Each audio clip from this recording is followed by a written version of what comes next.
గంగమ్మ తల్లి దేవస్థానం పాలక మండలి సభ్యులుగా నూతనంగా ఏర్పాటైన చైర్మన్ మహేష్ యాదవ్, కమిటీ సభ్యులు రుద్రకిషోర్, విమల, వరలక్ష్మి, మధులత, గుణ, భాగ్యవల్లి, సుబ్రహ్మణ్యం, చంద్రశేఖర్, శ్యామల, లక్ష్మణరావులను గంగమ్మ తల్లి దేవస్థానంలో తిరుపతి జనసేన పార్టీ ప్రధాన కార్యదర్శి సుమన్ బాబు ఘనంగా సత్కరించారు. చైర్మన్, కమిటీ సభ్యులందరికీ జనసేన నాయకులు సుధాకర్, పవన్ కుమార్, సుమంతులతో కలిసి శుభాకాంక్షలు తెలియజేశారు.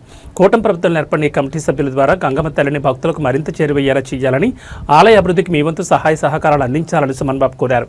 ఈ క్రమంలో ఆముదాల వెంకటేష్, జానకి రామరెడ్డి, పవన్, ముఖేష్, ప్రభాకర్ రెడ్డి తదితరులు పాల్గొన్నారు.